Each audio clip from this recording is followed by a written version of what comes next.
The dog had not been given a name that anyone in the household dared speak above a whisper. He was called the Beast by the footman, the Devil's Hound by the cook, and simply that creature by Mrs. Wardle the housekeeper, who was not a woman prone to exaggeration, and had nonetheless taken to entering the eastern corridor only when she could hear, from a safe distance, the rattle of his chain.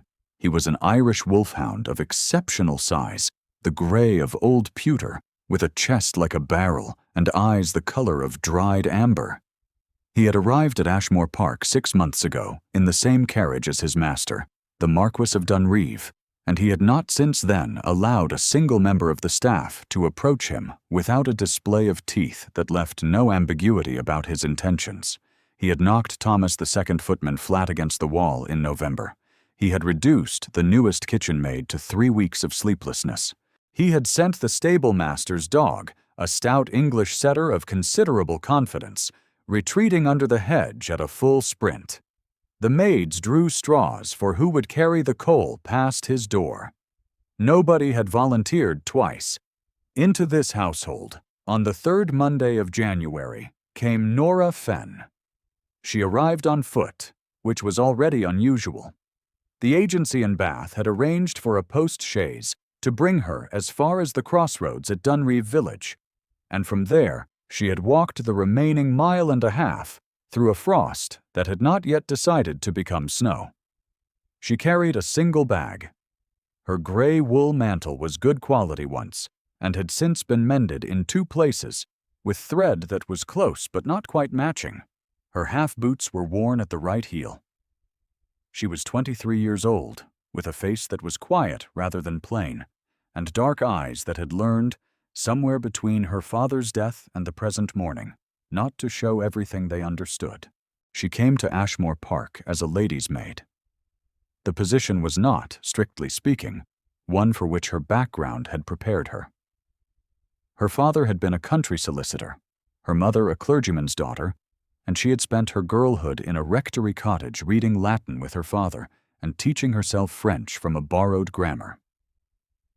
When her father died with debts she had not known he carried, and the cottage was let to a new tenant, and there was no money and no family close enough to help. She had gone to the agency in Bath with excellent handwriting, a working knowledge of lace pressing, and no better option. The position at Ashmore Park was the first offer she had received in 4 months. She had not asked why the previous lady's maid had left. She knocked at the servants' entrance. Mrs. Wardle opened the door herself, which meant either that the housekeeper was curious or that the post was short-staffed enough that ceremony had been abandoned. The woman who looked her over was perhaps 50, with a face that had decided some years ago to be useful rather than agreeable. She studied Nora's mended mantle, her bag, her boots, and then her face in that order. "Miss Fenn," Mrs. Wardle said. It was not a greeting. It was an assessment. "Mrs. Wardle," Nora said, and waited. The housekeeper's chin lifted a fraction. "You were told, I assumed, about the dog." "The agency mentioned a wolfhound," Nora said. They described him as spirited.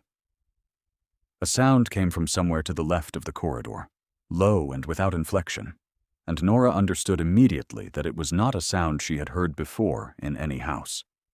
It was not the bark of a dog who wanted attention, nor the growl of one who was frightened.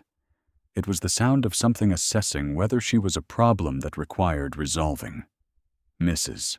Wardle's posture shifted, almost imperceptibly. "He is in the eastern corridor during the day. The corridor connects the kitchen passage to the library wing. There is no other route to her ladyship's apartments that does not add 12 minutes to the walk." She paused. The last 3 maids went the long way. Nora looked in the direction of the sound.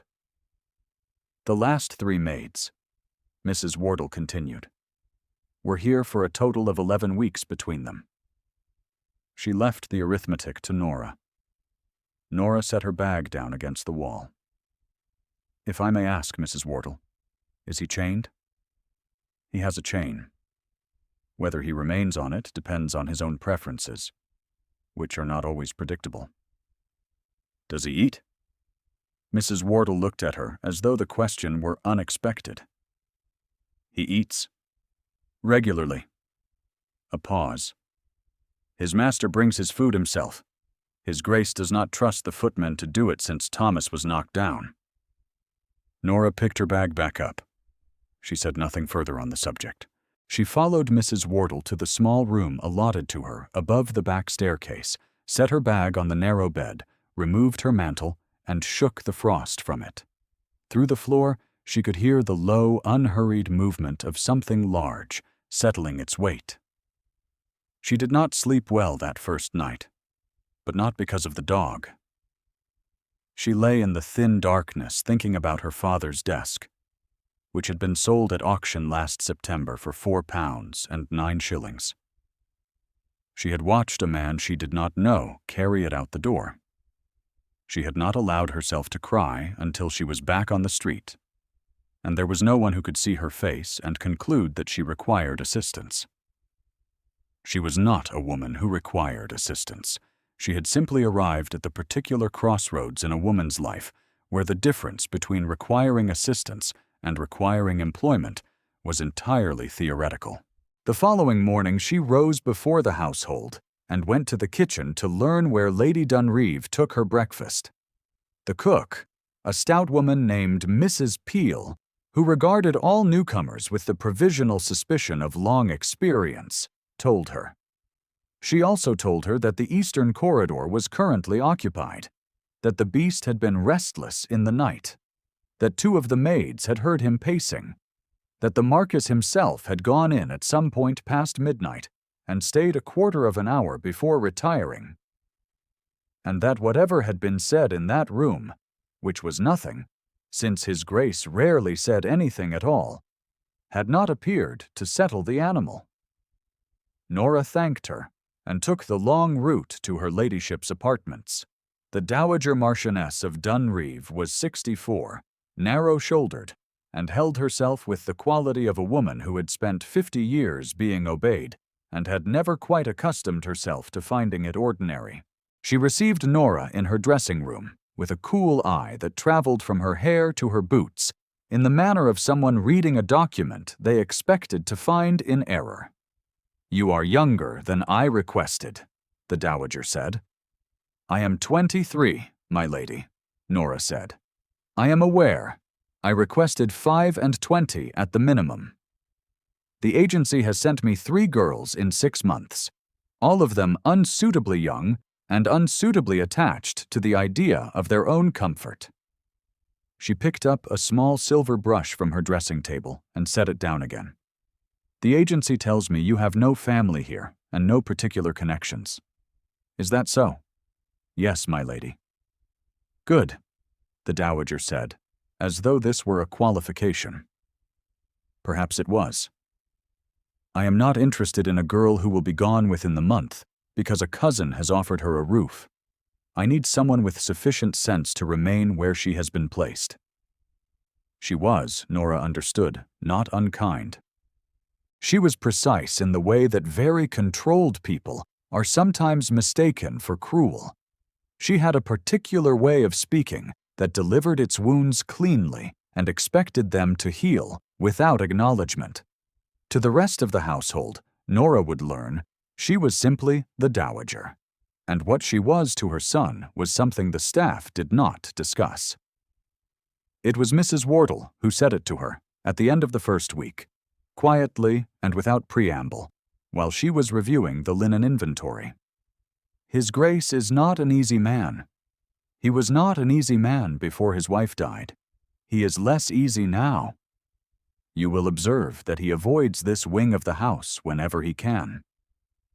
Nora had already observed it. She had seen the Marquess of Dunreeve twice at this point, and both times from a distance. He was tall and broad-shouldered, perhaps 35, with dark hair worn slightly longer than was fashionable, and a face that had been arranged, somewhere in the last few years, into a permanent expression of controlled absence. He looked at things without appearing to see them, He moved through the house as though he had calculated in advance the precise amount of presence required of him, and given exactly that, and nothing more. The second time she had seen him, he was in the courtyard at dusk. He stood at the edge of the stone flags with his back to the house, looking out over the park. The wolfhound was beside him, and this was the first time she had seen the animal outside of the corridor. He was even larger in open air, his gray coat catching the last cold light, his head just below the level of the Marquess's hip. The two of them stood motionless together for several minutes. The Marquess's hand moved, once, to rest on the dog's head. The dog leaned into it. Nora watched from the window until the light failed, and they went inside together. If you have stayed with us this far, you already know what the house did not yet know. Leave a thought in the comments when you are ready. On the 9th day, Nora took the eastern corridor. She did it early in the morning, before the household was fully awake, because she had miscounted the time and was late for her ladyship's morning duties, and the long route would make her 6 minutes later still. She came around the corner with her candle and her chatelaine of keys and stopped. The dog was there. He was not on his chain.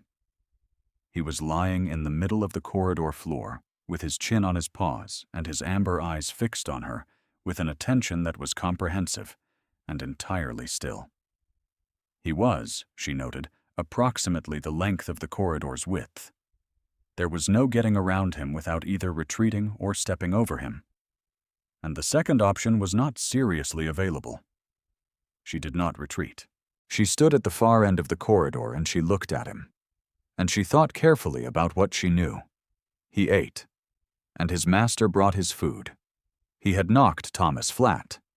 But Thomas was a young man who had probably approached him the way young men approached large dogs, which was with false confidence and extended hands. He had frightened the maids.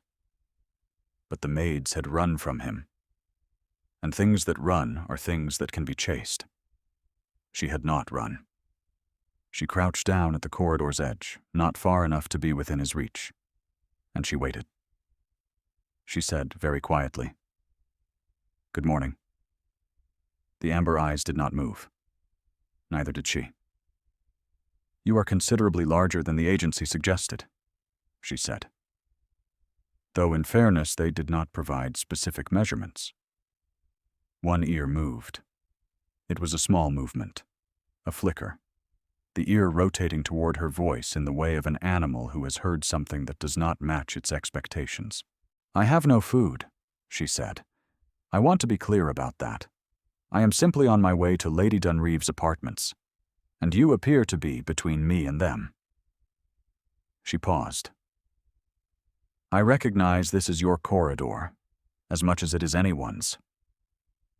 She had been crouching for nearly 2 full minutes. Her back was beginning to make its objection known.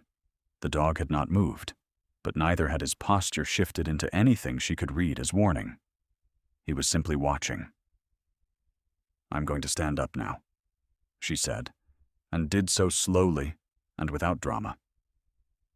"And then I'm going to walk, not quickly, past you. And I would prefer very much that we both go on with our mornings without incident." She walked forward. Her steps were even, her pace unhurried. She kept her eyes on the wall to her left, not on the dog, because she knew without knowing precisely why that looking directly at him was not the correct choice. She was aware of every inch of space between her and him, as she drew level with his enormous gray head. She passed him. She was 2 steps beyond when she heard the sound of his weight shifting on the floor behind her, and she kept walking. And she did not let herself quicken her pace, and she felt his breath warm and close against the back of her skirt. And she continued. And she reached the door at the corridor's end, and went through it. She pressed the door shut behind her, and stood for a moment in the passage. Her heart was beating audibly in her own ears. She took 3 slow breaths, smoothed her apron, and went to see to the dowager's hair. She did not tell anyone.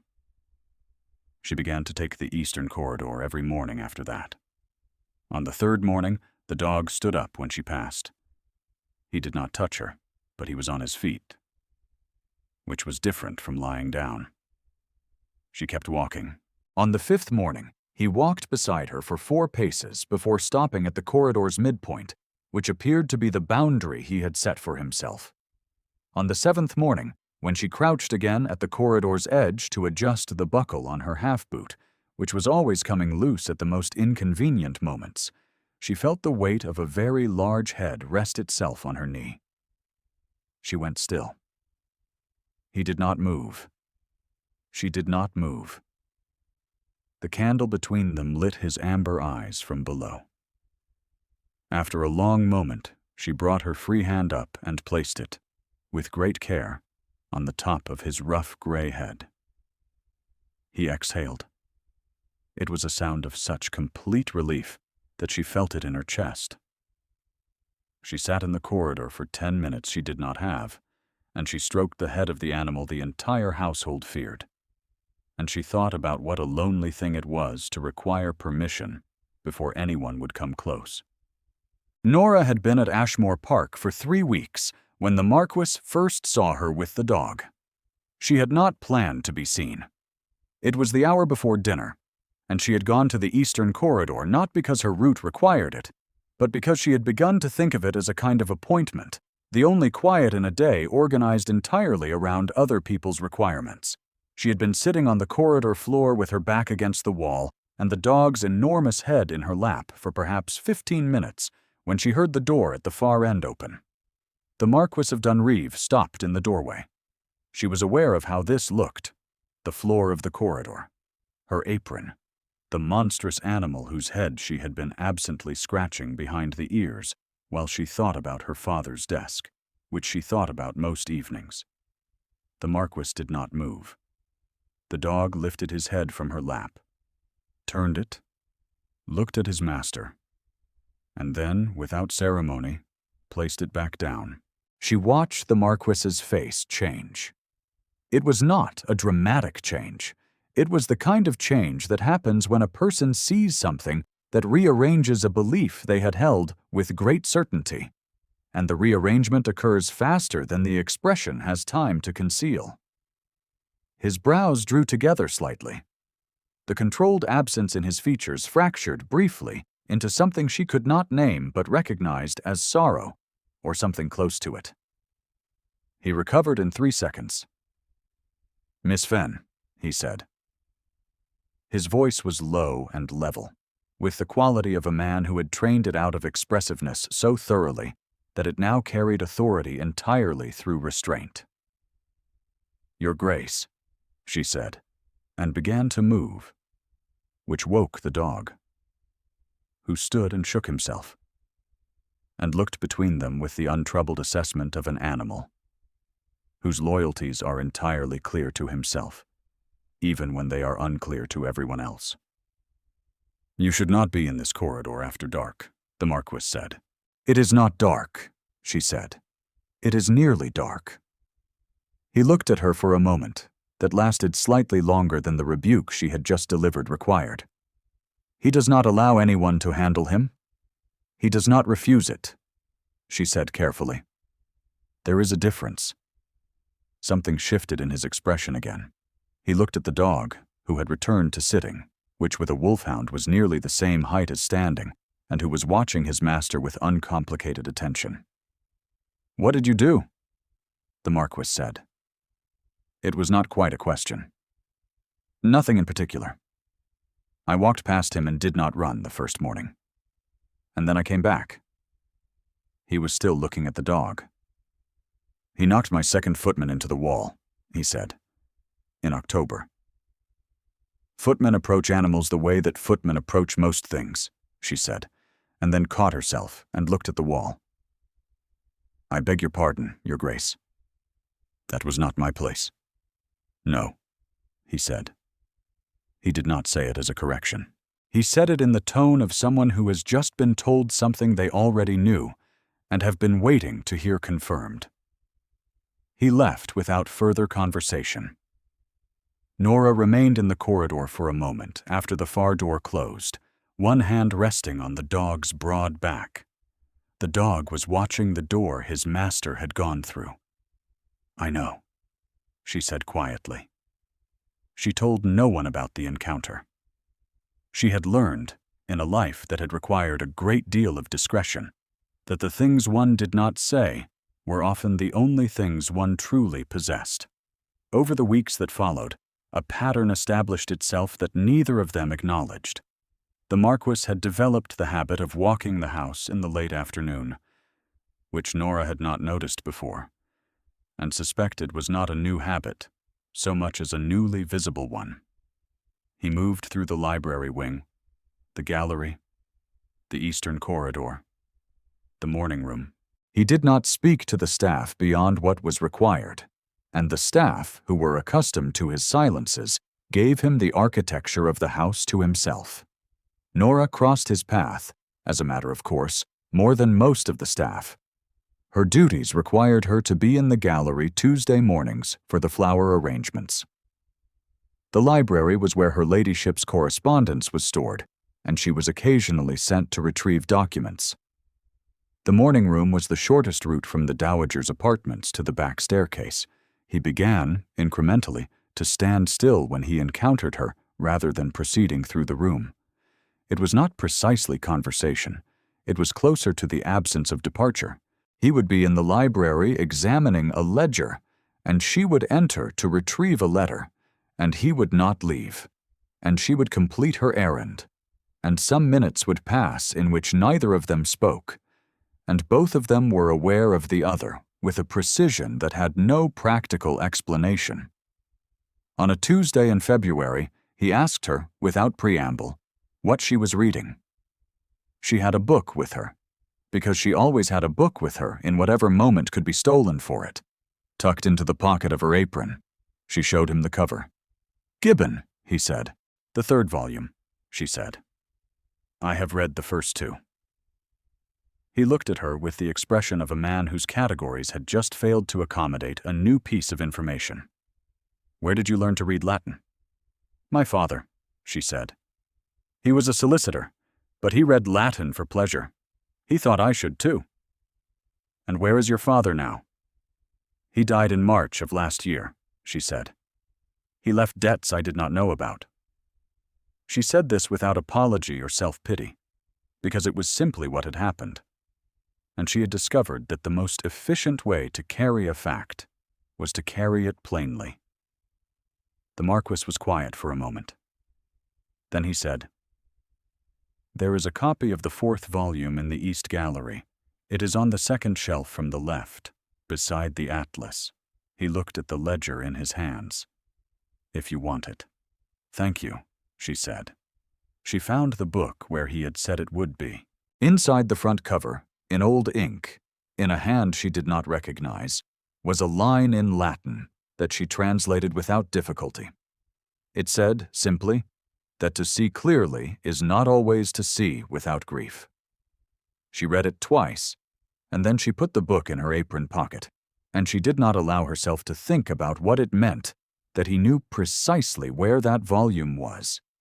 If you find yourself wondering how it is that a man who gives so little of himself is this careful with the small things, leave your thoughts below. We will return to him now. The dowager noticed. Of course she did. She was a woman who had spent 64 years paying attention to the things that other people preferred she not notice, and she had not survived 4 decades in the hierarchy of English society by failing to observe the movement of the people in her household. She said nothing for 3 weeks. Then, on a gray afternoon in late February, while Nora was arranging her hair, she said, "You are aware, I suppose, that my son is in negotiations with the Barrington family." Nora's hands did not falter. "I was not, my lady. Lady Cecily Barrington is 18, handsome, and her family controls a great deal of land in the north. My son has been widowed for 2 years. The house requires an heir." She paused. "I tell you this as a matter of general information." "Of course," Nora said. She understood the information to be something other than general. She inserted the last pin and stood back. She understood it clearly, the way a woman who has read Gibbon understands the operating principles of an empire. The Dowager was not cruel, she was accurate. The arrangement with the Barringtons was, as Mrs. Wardle later confirmed, in the only oblique way Mrs. Wardle was capable of oblique confirmation, a fact. Lady Cecily would arrive at Ashmore Park in late spring for a house party that would include, by all reasonable expectation, an announcement. Nora thought about this carefully and alone, in the way she had learned to think about most things. She was a lady's maid with mended mantle seams and a worn boot heel and a third volume of Gibbon. She was not a person about whom negotiations were conducted. She was not a person for whom decisions about the future of a great house were made or unmade. She was a person who had learned not to expect to be chosen and had become, through that education, quietly excellent at endurance. She went on with her work. The dog continued to meet her in the corridor every morning. He had, by this point, developed a routine for her arrival. He would hear the door before she opened it, and he would be on his feet by the time she came through. And he would pace the 4 steps to her side and push his great head into her hand without ceremony. She had taken to bringing him a small piece of bread from the kitchen, which Mrs. Peel contributed with a complete absence of comment that was itself its own form of endorsement.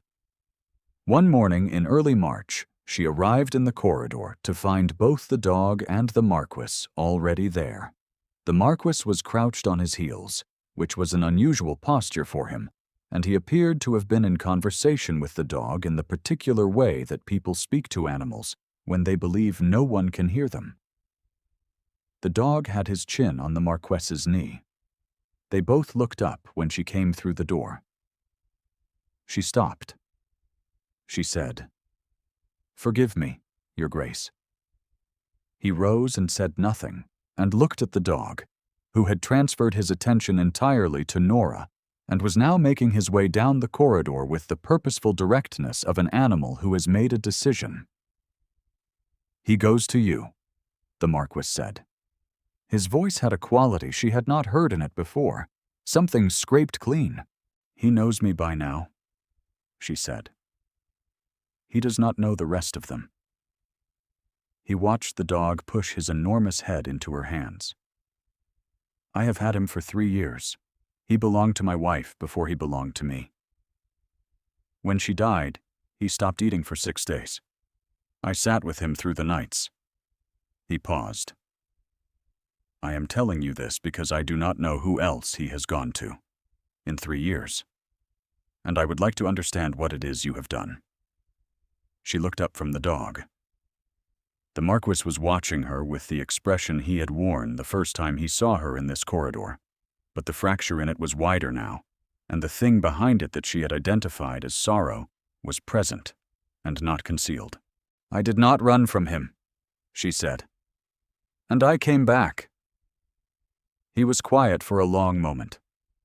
"My wife died," he said, very low. "In childbirth. The child did not survive either." He did not look away from her face. "The house staff believes I am cold. I am not cold.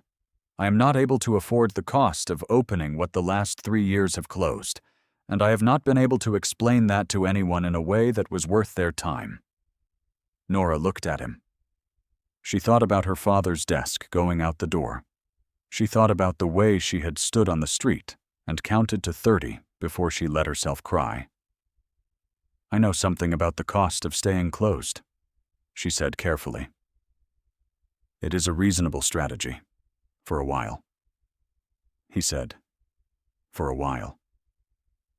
"For a while," she confirmed. They stood in the corridor with the dog between them for a moment, that neither of them moved to end. Then the Marquess said, "There is a book missing from the East Gallery. I believe it is in your apron pocket." The corner of her mouth moved before she could prevent it. "I intend to return it," she said. "I know," he said. "It has been there for 8 years, and no one has touched it." I should like it to be read." He left through the far door. The dog watched him go, and then looked at Nora with the amber-eyed composure of an animal who considers this outcome perfectly satisfactory. After that morning, the house changed, though it could not have said precisely when or how. The Marquess was in the eastern corridor more frequently. The dog, whose name Nora had by this point established was Cormac, and who had simply never been addressed by it because no one had tried, showed the casual ease of an animal who is no longer arbitrating between two incompatible worlds. He ceased pacing the corridor at night. Thomas the footman reported, cautiously, that the dog had permitted him to pass without incident, which was the first time this had happened. Mrs. Wardle said nothing. She was a woman who said very little about the things she considered most important. The dowager said, in the first week of April, while Nora was pinning her hair, she said, "My son dines at home more often than he has done in 2 years." Nora pinned a curl with great precision. "I am glad to hear it, my lady. He is not a man who understands what he is doing until he has already done it," the dowager said. There was something in her voice that was not quite what it had been in February, when she had delivered the information about the Barringtons. It was the voice of a woman who has revised a decision and is not yet willing to say so directly. He is, however, a man who eventually understands. Nora put the last pin in and did not trust herself to speak.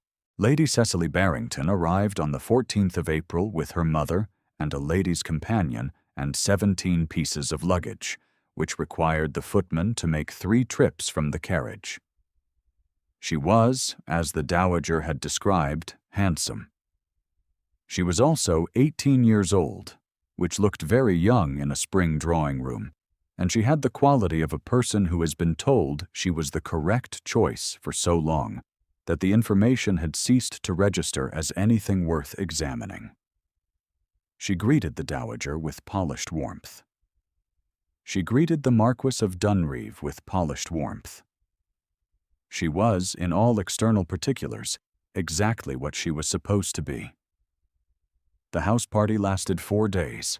On the first day, the Marquess showed the guests the park, which was greening at the edges, and the gallery, and the library. On the second day, there was a dinner of 20 covers. On the third day, there was an expedition to the local church, which was Norman, and had a decent wall monument that the guests admired appropriately. Nora saw the Marquess twice on the first day, once on the second, and not at all on the third, which was unusual.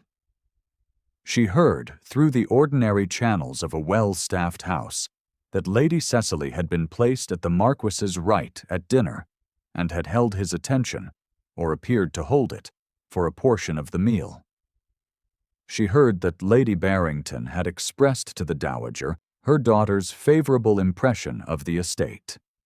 She folded the dowager's evening gown and put it away, and was extremely rational about all of this.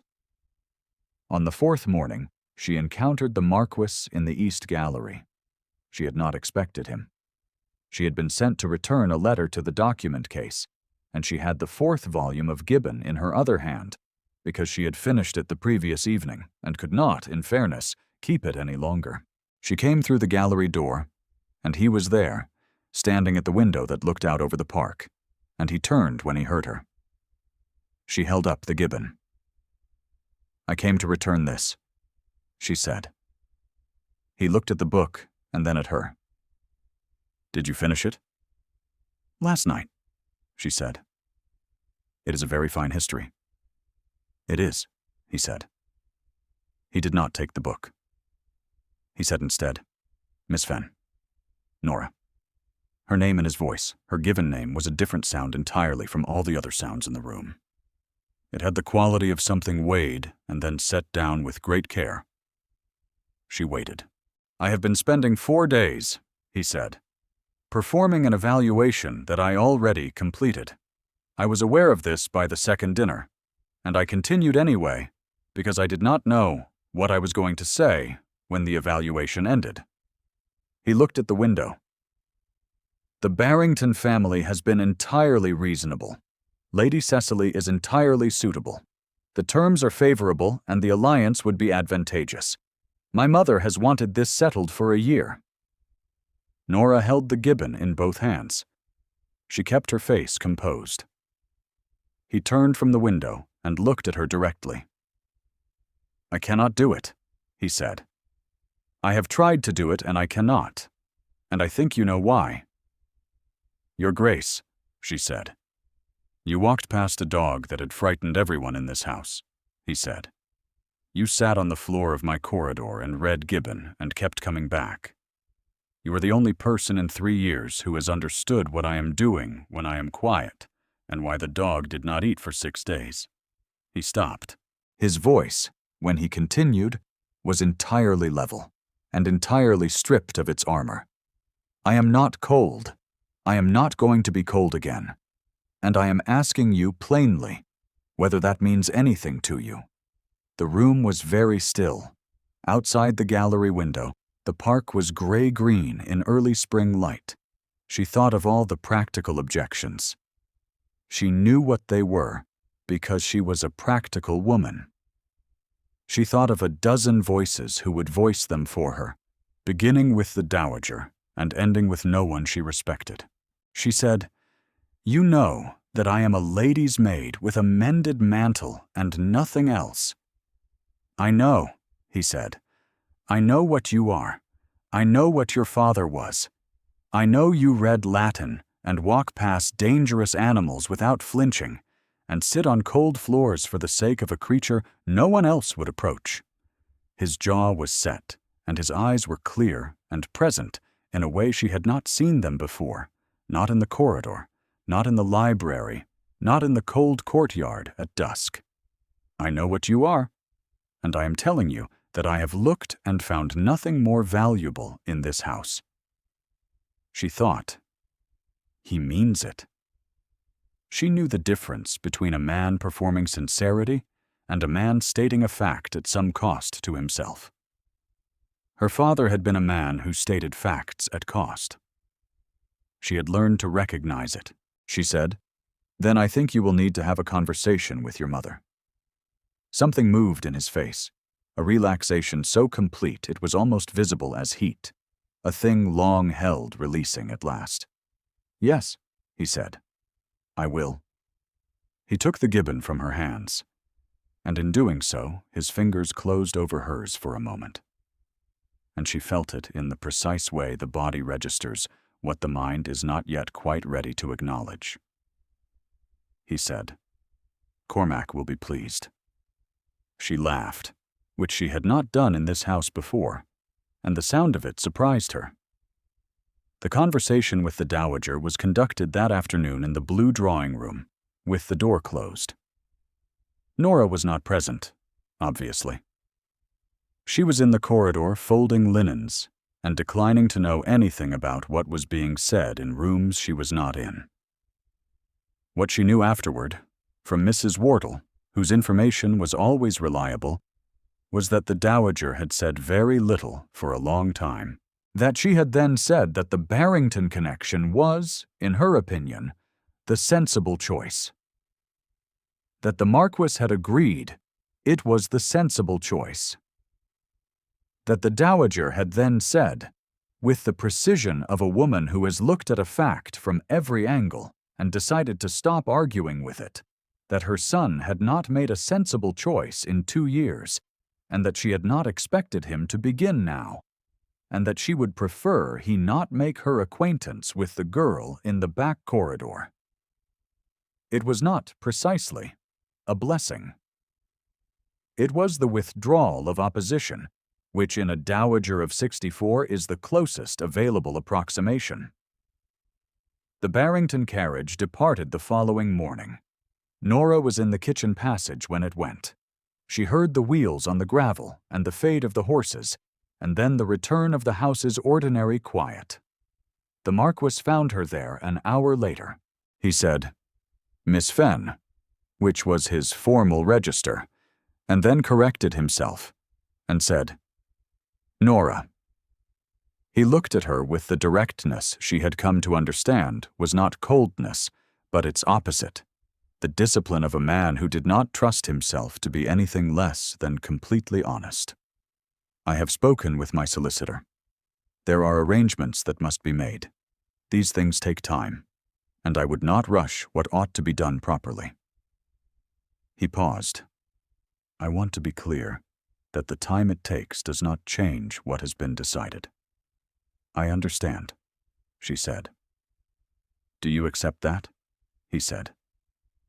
She thought of a corridor floor and a gray head in her lap, and the sound of an exhale that carried an entire year's worth of loneliness.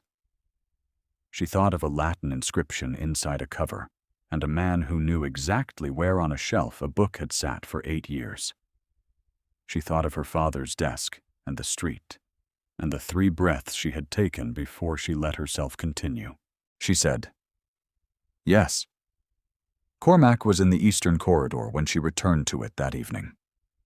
He rose when she came through the door and walked the 4 steps to her side, and she put her hand on his broad gray head, and he leaned into it with the contentment of an animal who has been worrying about something for a long time and has recently been given good reason to stop. The months that followed were not simple because nothing of value is simple. There was the business of the Dowager and Nora in the same house, learning each other's registers. The Dowager did not revise her opinions easily or completely, but she was a fair woman in the structural sense, which meant that what she had withdrawn, she did not attempt to reinstate. She continued to require Nora to dress her hair each morning. She began, after a time, to speak to her as though she were a person whose opinions were not entirely without interest. It was, in its way, more than Nora had asked for. There was the business of a household learning to recalibrate. There was the business of Nora herself, who had grown so accustomed to endurance that the absence of it required its own adjustment. She had to learn that waiting for things to go wrong again was not the same as wisdom. She had to learn to sit in a well-lit room without cataloging the exits. The Marquess was patient with this in the way of a man who understood it from the inside.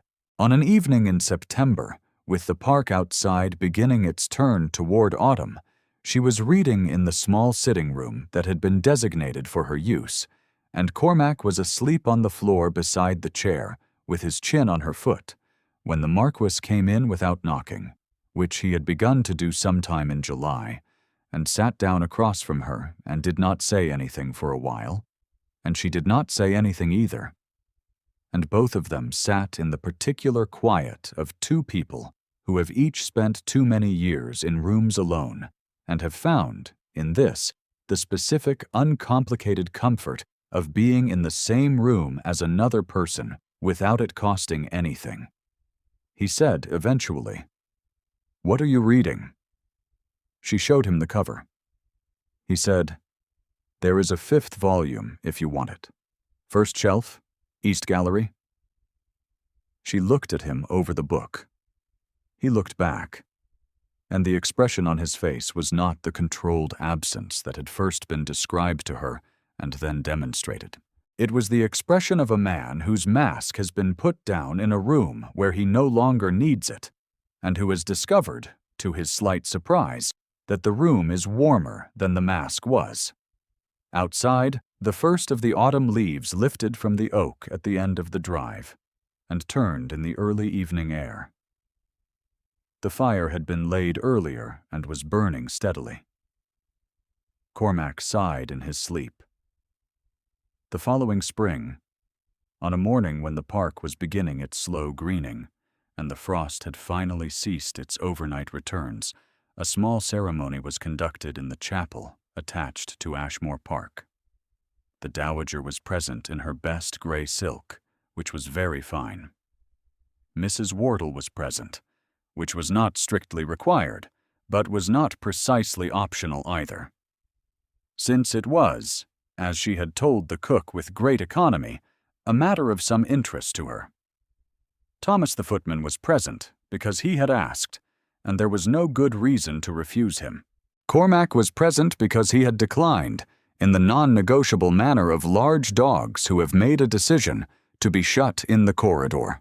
Afterward, when the house had resettled into its ordinary sounds and the fire was going again in the south drawing room, Nora sat with the 5th volume of Gibbon in her lap and the dog's head on her knee, and the Marquess beside her reading a letter from his steward.